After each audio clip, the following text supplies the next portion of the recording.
une oreille musicale, j'aime beaucoup les beaux sons, mais quand on entend le Coran, c'est magnifique. Enfin, je ne sais pas comment un homme a pu faire des beaux textes pareils. En plus, tous ces textes ont des significations profondes. Il n'y a pas une erreur. Il y a des gens, des médecins, des scientifiques qui ont fait des erreurs, des recherches sur ces livres saints. Ils trouvent des erreurs dans la Torah, ils trouvent des erreurs dans la Bible, et ils n'en trouvent pas dans le Coran. Rien. Il n'y a rien qui est mauvais, même il y a des images qui sont reprises qui correspondent pratiquement à la meilleure définition qu'un médecin pourrait faire à un ignorant. Donc c'est des choses merveilleuses qu'il y a dans le Coran.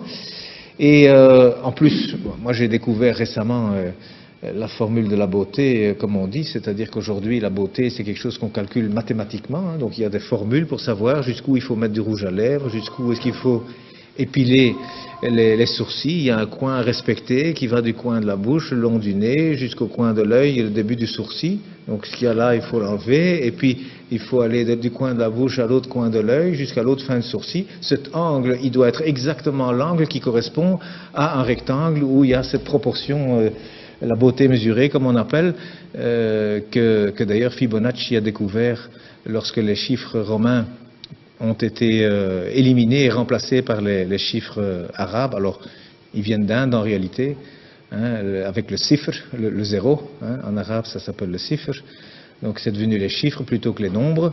Et puis Fibonacci l'a découvert avec ces chiffres, c'est formidable, on peut faire des calculs infiniment grands, et puis avec la virgule infiniment petit. Et il a découvert comme ça que la pyramide de Khéops, le Parthénon, enfin tous ces beaux bâtiments, même en Italie, il a découvert qu'il y a toujours la bonne proportion. Même les peintures, il a découvert que toujours c'est au même endroit que doit se trouver le centre du tableau. C'est pas au centre, hein, non, c'est quelque part 1 sur 1,618. Donc il y a des proportions. Eh bien aujourd'hui on retrouve, la Mecque se retrouve sur la terre aujourd'hui. Hein, lorsque vous avez 1 et 1,618, eh bien cette ligne, elle passe à travers la Mecque, à travers la Kaaba au mètre près.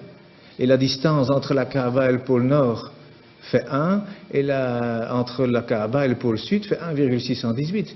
Ça veut dire qu'Abraham, il a abandonné sa femme, enfin sa servante Hajar, avec son fils Ismaël. Elle a dit pourquoi ici? Dieu m'a dit ici.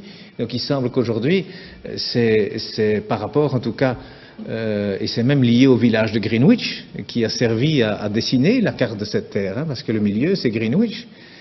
Eh bien, c'est considéré là comme le centre de beauté que tous les peintres utilisent aussi. D'ailleurs, depuis Leonardo da Vinci, il a dessiné des tas de choses. Vous savez, le corps, 1,618, le nombril, il est à 1 mètre du sol, la taille idéale, c'est 1,618 m. Donc, il y a plein de choses. Les dents même, la dent du milieu, elle fait 1,618, à côté, elle fait 1. La bouche, elle fait 1,618, le nez, il doit faire 1. Et il y a des chirurgiens esthétiques aujourd'hui qui utilisent ces mathématiques pour corriger les visages.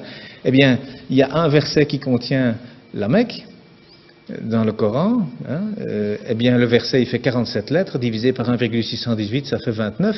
Pile poil le début du mot Mecca. Enfin, c'est un bas de Becca, mais c'est pile poil à cet endroit-là. Donc, je veux dire, quand on découvre des choses comme ça, et il y en a encore hein, dans le Coran, il y a des vérités comme ça mathématiques, on se dit, c'est quoi ça? C'est pas un homme, il n'avait pas d'ordinateur, hein, le prophète, il n'en avait pas, c'est sûr, c'est certain, ça c'est vraiment une vérité, on n'a jamais rien retrouvé d'informatique à l'époque, c'est sûr. Et ça a déjà été testé, à mon avis, 1 million de fois, ça fait partie de la science exacte.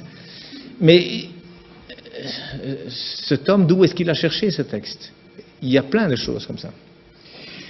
Alors le premier message d'ailleurs, il faisait 19 mots. Le premier message de 19 mots, Bismillahirrahmanirrahim, fait 19 lettres. Il y a 6 fois 19 sourates, il y a 142 fois 19 le mot Dieu dans le Coran, il y a 3 fois 19 fois le miséricordieux dans le Coran. Ce chiffre 19 dans le Coran, c'est aussi quelque chose d'incroyable. Mais donc le premier message, c'était, voilà, informez-vous.